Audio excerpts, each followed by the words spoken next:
నెల రోజుల కఠోర ఉపవాస దీక్షల అనంతరం ముస్లింలు అత్యంత పవిత్రంగా జరుపుకునే ఈదుల్ ఫితర్ పండుగ ఎంతో వైభవంగా నియమ నిబంధనలతో ప్రత్యేక ప్రార్థనలతో జరుపుకోనున్నారు.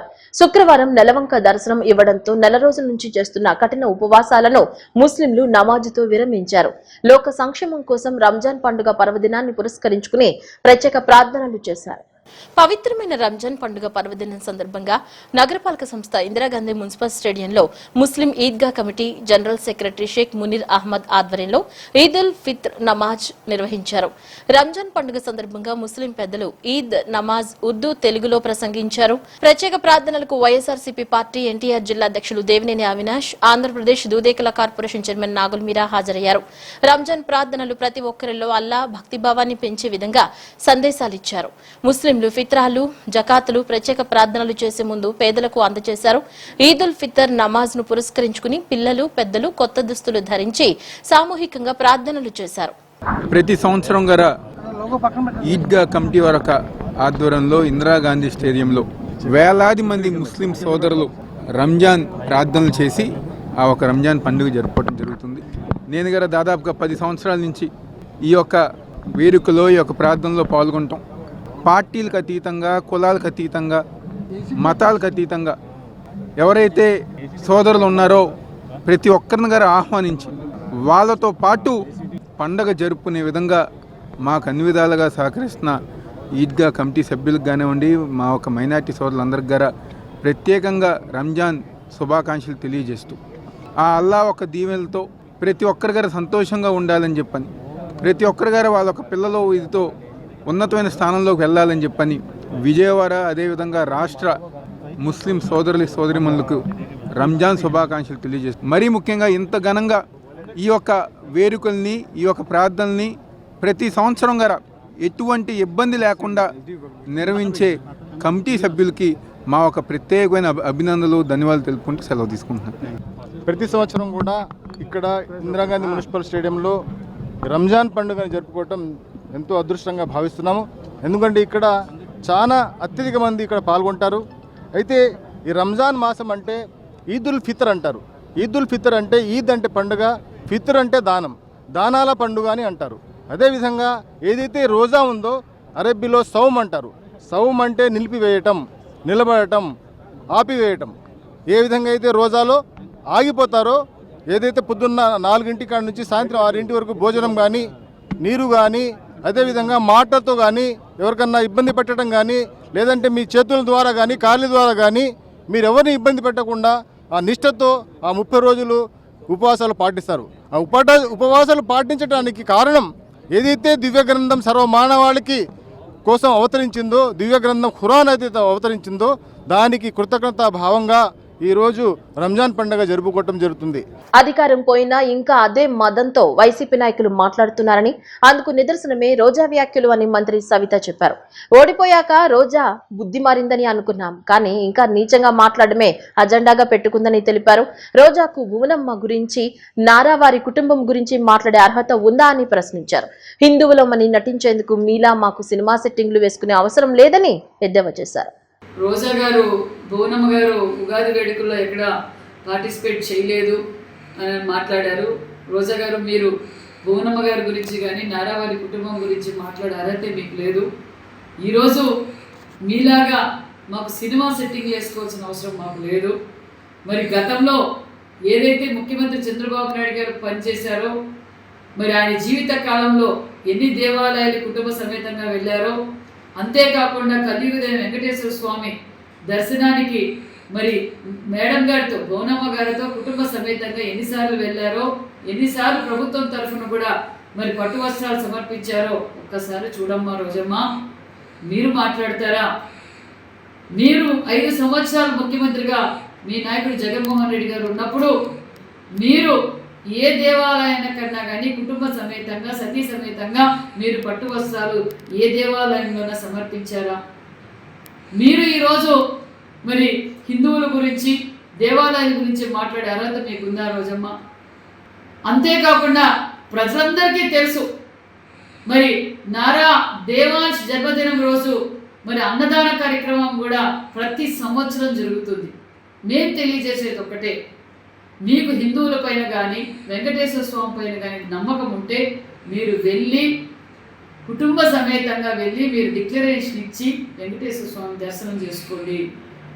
మీరు సినిమా సెట్టింగ్లు వేసుకోవడం, ప్రసాదం ఇస్తే ఏ విధంగా ఇబ్బంది పడ్డారో, మరి ప్రదక్షిణ చేయమంటే ఏ విధంగా ఇబ్బంది పడ్డారో ప్రజలందరికీ తెలుసు. మీరు జవాబు చెప్పాల్సింది, మీరు ప్రశ్నించాల్సింది జగన్మోహన్ రెడ్డి గారిని ప్రశ్నించాలి. రోజమ్మ గారు, విజయమ్మకి న్యాయం చేయమని చెప్పండి. ఏదైతే మరి రాజశేఖర రెడ్డి గారి ఆస్తిలో వారు వారసులైన మరి జగన్మోహన్ రెడ్డి గారి బిడ్డలకు, మరి షర్మిలమ్మ బిడ్డలకు సమాన హక్కులో వాటా ఇవ్వాలని రాజశేఖర రెడ్డి కోరికను తీర్చమని చెప్పండి.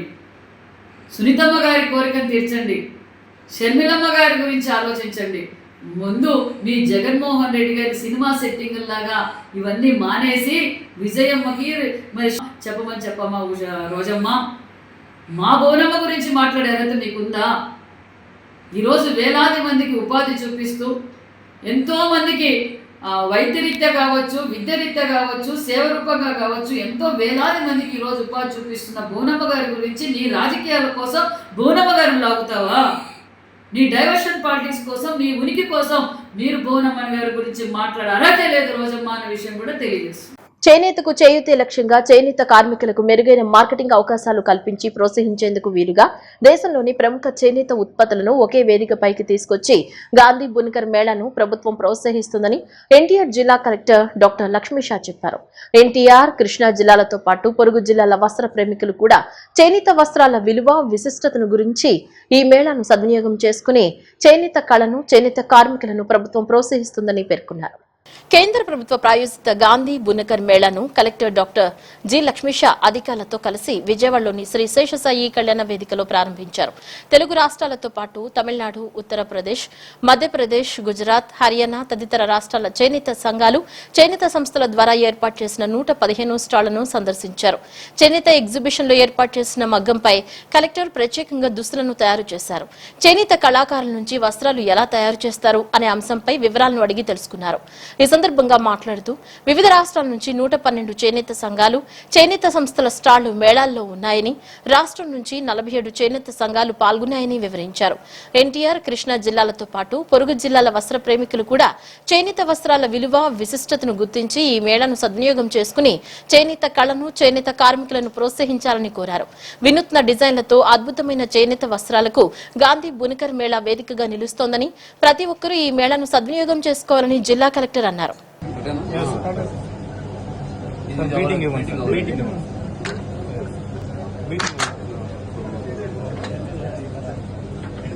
మళ్ళీ బీటింగ్ పోయింది బాబు, ప్రాపర్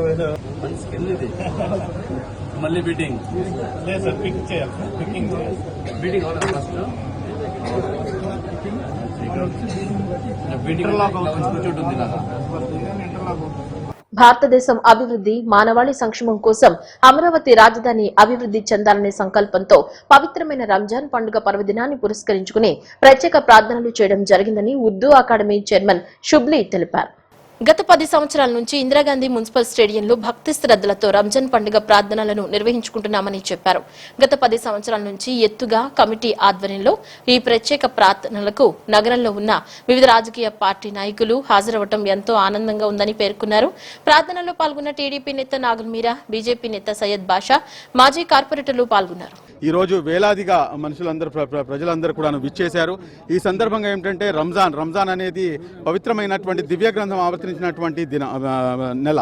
ఇటువంటి నెలలో ఈ మొత్తం కూడాను ఒక నెల పాటు మనం అందరం కూడాను ఉపవాసాలు ఉన్న తర్వాత ఏ రకంగా అయితే శ్రామికుడు శ్రమించిన తర్వాత తన యొక్క ఏదైతే శ్రమకి తగ్గ ప్రతిఫలం ఉంటుందో ఆ ప్రతిఫలాన్ని తీసుకునేటటువంటి దినం ఈ రోజు మనం అందరం కూడాను ఆ భగవంతుడైనటువంటి అల్లాహ్ సుబ్హానహు వ తఆలా వద్ద ఈ దేశ శాంతి కోసము, ప్రపంచ శాంతి కోసము, అదేవిధంగా చాలా ఎక్కువగా ఏంటంటే మన అమరావతి రాజధాని మరియు అదేవిధంగా మా రాష్ట్రం సస్యశ్యామలంగా ఉండాలని చెప్పేసి, రాష్ట్రం దినదినాభివృద్ధి చెందాలని చెప్పేసి, రాష్ట్రం సర్వతోముఖాభివృద్ధి వైపుకు పయనించాలని చెప్పేసి ఈరోజు రోజున మన మత పెద్దలందరూ కూడాను ప్రార్థించడం జరిగింది. ఈ సందర్భంగా ఇక్కడ విచ్చేసినటువంటి మీడియా మిత్రులకు, అదేవిధంగా పార్టీలకు అతీతంగా, కులాలకు అతీతంగా, మతాలకు అతీతంగా ప్రతి ఒక్కరు కూడాను ఈద్ ముబారక్ అని చెప్పేసి ఆలింగనం చేసుకోవడం ఈ దేశ యొక్క గొప్పతనం, ఈ దేశ యొక్క సంస్కృతిలో భాగం అని చెప్పేసి తెలియజేస్తూ ఇక్కడికి విచ్చేసినటువంటి మీడియా ప్రతినిధులు ప్రతి ఒక్కరికి కూడాను పేరు పేరున ధన్యవాదాలు తెలియజేస్తూ నమస్కారం. Thank you very much. జై హింద్.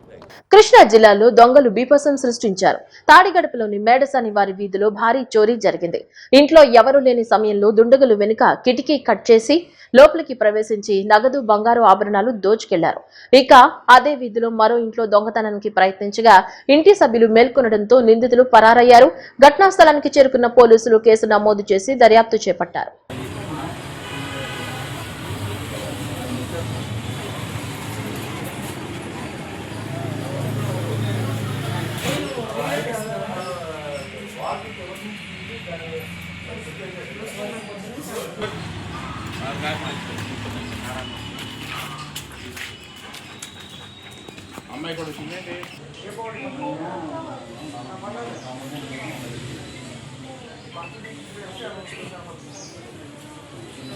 ప్రతాప మల్లయ్య నిబద్ధత గల న్యాయవాది అని పలువురు సీనియర్ న్యాయవాదులు ప్రస్తుతించారు.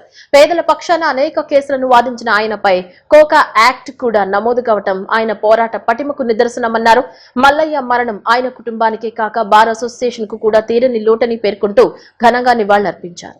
సీనియర్ న్యాయవాది ప్రతాప మల్లయ్య కన్నుమూశారు. ఆయన మరణ వార్త తెలియగానే పలువురు సీనియర్ న్యాయవాదులు, మాజీ కార్పొరేటర్లు, ముత్యాలంపాడు షిరిడి సాయిబాబా మందిర కమిటీ ప్రతినిధులు మారుతి వ్యాయామశాల సమీపానున్న మల్లయ్య ఇంటికి చేరుకుని భౌతిక కాయాన్ని సందర్శించి ఘన నివాళులర్పించారు. సీనియర్ న్యాయవాదులు సుంకర రాజేంద్ర ప్రసాద్, సుంకర రాంబాబు, రాంప్రసాద్, లక్ష్మీనారాయణ, బి నాగేశ్వరరావు, మాజీ కార్పొరేటర్ సర్వాణిమూర్తి, యాదల శ్రీనివాసరావు, షిరిడి సాయిబాబా మందిర కమిటీ అధ్యక్షులు లక్ష్మణరావు తదితరులు మల్లయ్యకు ఘనంగా నివాళులర్పించిన వారిలో ఉన్నారు. ఈ సందర్భంగా వారు మాట్లాడుతూ ప్రతాప మల్లయ్య హఠన్మరణం తమను దిగ్భ్రాంతికి గురిచేసిందని అన్నారు. న్యాయవాద వృత్తి ద్వారా నిబద్ధతతో పేదలకు సేవలందించారని కొనియాడారు. ముఖ్యంగా బీఆర్టీఎస్ రోడ్డు నిర్మాణ సమయంలో పేదల పక్షాన పోరాటం సాగించి వారికి అండగా నిలిచిన మల్లయ్యపై పోలీసులు కోకా యాక్ట్ కూడా నమోదు చేశారని వారు గుర్తు చేసుకున్నారు. పేదల తరపున పోరాటం సాగించడమే కాకుండా ఆధ్యాత్మిక రంగంలోనూ మల్లయ్య సేవలందించారన్నారు. అనేక మంది పేద బ్రాహ్మణులను మల్లయ్య కుటుంబం ఆదుకుందని తెలిపారు. ముత్యాలంపాడు షిరిడి సాయిబాబా మందిరం కార్యదర్శిగా పనిచేసిన మల్లయ్య మందిర అభివృద్ధికి తన వంతు కృషి చేశారని అన్నారు. ఆయన మరణం మల్లయ్య కుటుంబానికే కాక బెజవాడ బార్ అసోసియేషన్కు తీరని లోటని పేర్కొంటూ ఘన నివాళులర్పించారు. ముత్యాలంపాడు సత్యసాయిబాబా మందిర కమిటీ అధ్యక్షులు లక్ష్మణరావు మాట్లాడుతూ మల్లయ్య తన కమిటీ కార్యదర్శిగా సేవలందించారని చెబుతూ ఆయనతో తనకున్న సాన్నిహిత్యాన్ని గుర్తు చేసుకున్నారు. ప్రతాప్ మల్లయ్య గారు విజయవాడలో సీనియర్ న్యాయవాది. ఆయన 1990లో న్యాయవాదిగా నమోదు చేయించుకొని శ్రీ తెన్నేటి భాస్కర్రావు గారి దగ్గర జూనియర్గా ఆయన తన న్యాయవాద వృత్తి జీవితాన్ని ప్రారంభించారు. 36 ఏళ్ళుగా ఆయన న్యాయవాద వృత్తిలో ఉన్నాడు. న్యాయవాద వృత్తి అంటే సంపాదన ఒకటే కాదు, పేద ప్రజల పక్షాన నిలబడడం, వాళ్ళ కోసం పోట్లాడడం అనేది మల్లయ్య తత్వం. దానికి ఉదాహరణ ఈరోజు మీరు బీఆర్టీఎస్ రోడ్లో గులాబీ తోట దగ్గర చాలా ఇళ్ళు తీయకుండా ఆపారంటే అది మల్లయ్య గారి కృషే.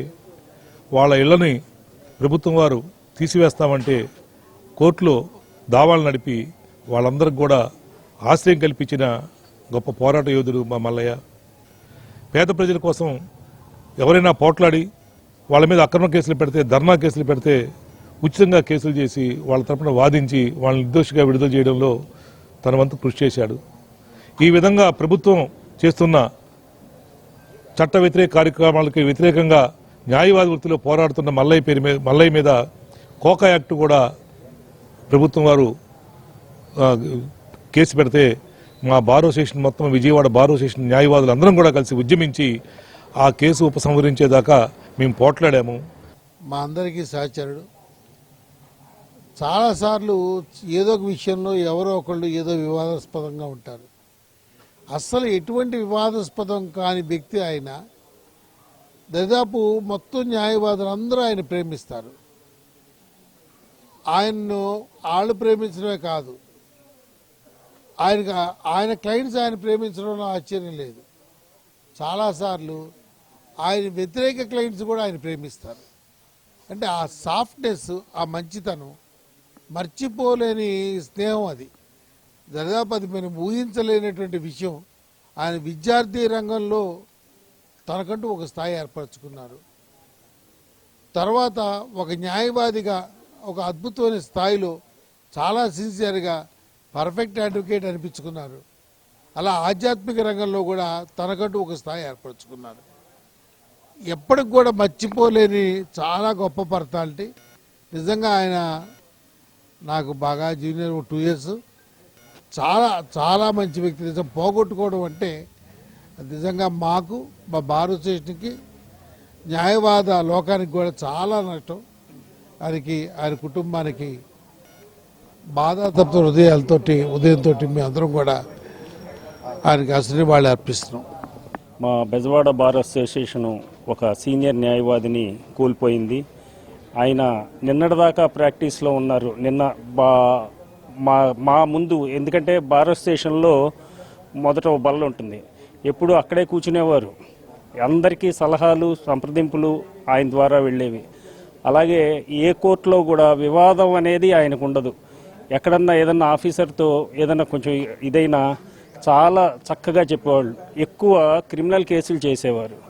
ఆయనలో ఉన్న ఒక నిజాయితీ, నిబద్ధతకి ఒక నిదర్శనం ఏంటంటే 36 సంవత్సరాలుగా ఒకే ఆఫీసులో, గౌతమ్ రెడ్డి గారంటే ఆయనకి గురువే కాదు, తండ్రితో సమానం ఆయన మాటల్లో. మామూలుగా ఒక 5 ఏళ్ళు 6 ఏళ్ళు చేసి విడిగా ఆఫీస్ పెట్టుకుంటారు. అట్లాంటిది ఆయనకి అంత సీనియారిటీ వచ్చినా కూడా మా గురువు గారి దగ్గర ఉంటారు. ఎందుకంటే గౌతమ్ రెడ్డి గారు రాజకీయాలు, వ్యవహారం, ఆయన కొంచెం బిజీగా ఉండడం వల్ల మల్లయ్య గారు ఆఫీస్ అంతా మేనేజ్ చేయడం, విష్ణు గారు కానీ మల్లయ్య గారు కానీ ఆ దీనిలో నమ్మకంగా 36 సంవత్సరాలు ఒకే వ్యక్తి దగ్గర ఉండడం, అలాగే వివిధ హోదాల్లో పనిచేయడం. సాయిబాబా గుడికి ఆయన గవర్నింగ్ బాడీలో ఉన్నారు. అలాగే అనేక ఆధ్యాత్మిక సాంస్కృతిక కార్యక్రమాల్లో పాల్గొంటూ ఉంటారు. అందరికీ బెజవాడ బార్లో సీనియర్లకి జూనియర్లకి తలలో నాలుకలాగా ఉండి చాలా ఉత్తమమైనటువంటి సేవల్ని అందించి మా మందిర అభివృద్ధికి విశోధకమైనటువంటి సహాయం గావించాడు. మందిరంలో అంత ఉత్తమోత్తముడైనటువంటి వ్యక్తులలో మల్లయ్య గారు కూడా ఒకటి. తాను చేయవలసిన పని చక్కగా నిర్వహించుతూ నిరంతరం మందిర అభివృద్ధి కోసం కాంక్షించేటువంటి వ్యక్తులలో మల్లయ్య గారు ఒకడు. మల్లయ్య గారికి నాకు వ్యక్తిగత స్నేహం ఎక్కువగా ఉంది. మందిరంలో నన్ను కానీ నేను కానీ ప్రేమించేటువంటి వ్యక్తులలో మొట్టమొదట మల్లయ్య గారు ఉండేవాడు. నిబద్ధత కలిగి వృత్తి ధర్మాన్ని, ప్రవృత్తి ధర్మాన్ని రెండింటినీ కూడా సమతుల్యంతో నిర్వహించినటువంటి వ్యక్తి మల్లయ్య గారు. మరి కుటుంబంతో కూడా మాకు అవినాభావ సంబంధం ఉండింది. ఇటువంటి వ్యక్తిని కోల్పోవడం అంటే మాకు చాలా ఆందోళనకరంగా ఉంది. ఆ ప్లేస్ని మళ్ళీ మందిరంలో రీప్లేస్ చేయగలిగిన వ్యక్తి ఎవరైనా ఉన్నారా అనేటువంటి ఒక బాధ కూడా మాకు కలుగుతూ ఉన్నది. మా సహచార న్యాయవాది ప్రతాపం మల్లయ్య గారి అకాల మరణం మమ్మల్ని దిగ్భ్రాంతికి గురి చేసింది. మల్లయ్య గారి వృత్తిలో మాకంటే ఒక 10 సంవత్సరాల తర్వాత మొదలుపెట్టినప్పటికీ మాతో కలిసి అనేక కేసుల్లో పనిచేయడం జరిగింది.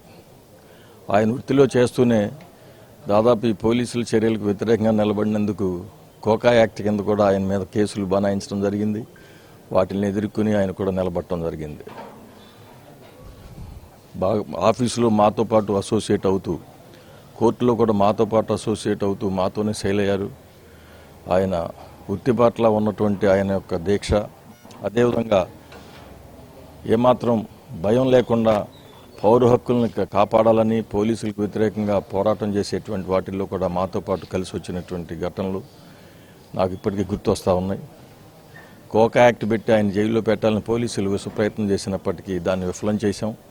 అదేవిధంగా ఆ కోకా యాక్ట్ తప్పుడు కేసిన తర్వాత ప్రభుత్వమే ఉపసంహరించుకున్నటువంటి ఘటనలు కూడా నాకు గుర్తొస్తూ ఉన్నాయి. అందుకని ప్రతాప్ మల్లయ్య ఏ విధంగా వృత్తిలో ఏ విధంగా పనిచేశారో యువ న్యాయవాదులు కూడా అదే దీక్షతోటి పనిచేసి ఆయనకి ఘనమైన నివాళి అర్పించవలసిందిగా ప్రార్థిస్తూ ఉన్నాం. ప్రభుత్వం కల్పించిన రాయితీని నగర ప్రజలందరూ సద్వినియోగం చేసుకుని ఈ నెల 31వ తేదీలోగా ఆస్తి పన్నులన్నీ చెల్లించాలని జిల్లా కలెక్టర్ మచిలీపట్నం నగరపాలక సంస్థ ప్రత్యేక అధికారి డీకే బాలాజీ కోరారు. మచిలీపట్నం నగరపాలక సంస్థ నూతన ప్రత్యేక పాలనాధికారిగా పదవీ బాధ్యతలు చేపట్టిన నేపథ్యంలో ఆయన మాట్లాడుతూ రాష్ట్ర ప్రభుత్వం ఆస్తి పన్నుపై ఉన్న వడ్డీని 50% రాయితీ కల్పించిందన్నారు. ఇప్పటి వరకు పెండింగ్ లో ఉన్న ఆస్తి పన్ను బకాయిలన్నింటినీ ఈ నెల 31వ తేదీలోగా చెల్లించిన ఎడల వారికి వారు చెల్లించవలసిన వడ్డీలో 50% రాయితీ వర్తిస్తుందని కలెక్టర్ వివరించారు. నగర ప్రజలందరూ ఈ అవకాశాన్ని సద్వినియోగం చేసుకోవాలని ఆయన కోరారు. మచిలీపట్నం నగర ప్రజలందరికీ నమస్కారం. నేను మీ ఇంటి కొడుకు కలెక్టర్ బాలాజీ మాట్లాడుతున్నాను. నిన్న మచిలీపట్నం పురపాలక సంఘానికి ప్రత్యేక అధికారిగా బాధ్యతలు చేపట్టడం జరిగింది. ఈ సందర్భంలో ప్రభుత్వం ఏర్పాటు చేసిన ఒక మంచి సదుపాయాన్ని ప్రజలందరికీ కూడా తెలియజేయాలి అని అనుకుంటున్నాను. మనకు ప్రాపర్టీ ట్యాక్స్ కలెక్షన్లకు సంబంధించి ఇంట్రెస్ట్ వడ్డీ ఏముంటుందో దానిపైన 50% రాయితీని ప్రభుత్వం ప్రకటించింది. ఈ 50% రాయితీ అనేది మనకు ఈ మార్చి 31వ తేదీ వరకు మాత్రమే అమల్లో ఉంటుంది. మీరు మొత్తం పెండింగ్ డ్యూస్ అన్ని కూడా క్లియర్ చేస్తే మీకు ఈ 50% రాయితీ అనేది వస్తుంది. ఈ నేపథ్యంలో ఈ ఒక మంచి అవకాశాన్ని ప్రజలందరూ కూడా వాడుకొని అందరూ కూడా ఉన్న బకాయిలన్నీ కూడా తొందరగా చెల్లించవలసిందిగా కోరుకుంటున్నాను. మీరు బకాయిలందరూ అన్ని కూడా తొందరగా చెల్లించినప్పుడు మాత్రమే పురపాలక సంఘం ఆర్థికంగా బలోపేతం అవుతుంది. పురపాలక సంఘం ఆర్థికంగా బలోపేతం అయినప్పుడే మనము మంచి పౌర సేవల్ని ప్రజలందరికీ అందించగలుగుతాము. దయచేసి ప్రాపర్టీ ట్యాక్సెస్ పే చేసి మీకు మంచి సేవలను అందించే అవకాశాన్ని పెంపొందించాలి అని అందరితో కోరుకుంటున్నాను. 31 చివరి తేదీ మరొకసారి విజ్ఞప్తి చేస్తున్నాను. దయచేసి పే చేయండి. Thank you. నారా లోకేష్ విడుదల చేసిన జాబ్ క్యాలెండర్లను జోక్ క్యాలెండర్ గా మార్చారని వైసీపీ ఎమ్మెల్యే తాటిపత్రి చంద్రశేఖర్ తీవ్రంగా విమర్శించారు. క్యాలెండర్ లో తేదీలు ఉన్నాయి గాని ఉద్యోగాలపై స్పష్టమైన వివరాలు లేవన్నారు. కేవలం 10,000 ఉద్యోగాలు ప్రకటించి ప్రభుత్వం బాధ్యత నుంచి తప్పించుకుందని ఆరోపించారు. లోకేష్ చంద్రబాబు గతంలో వేల సంఖ్యలో ఖాళీలు ఉన్నాయని చెప్పారని గుర్తు చేశారు. మాటల్లో మాత్రం గ్లోబల్ స్థాయి గురించి మాట్లాడుతున్నారని, కానీ చేతల్లో ఫలితం లేదన్నారు. నిరుద్యోగ భృతి 2 ఏళ్లుగా ఇవ్వలేదని, నిరుద్యోగుల సమస్యలను పూర్తిగా నిర్లక్ష్యం చేస్తున్నారని మండిపడ్డారు.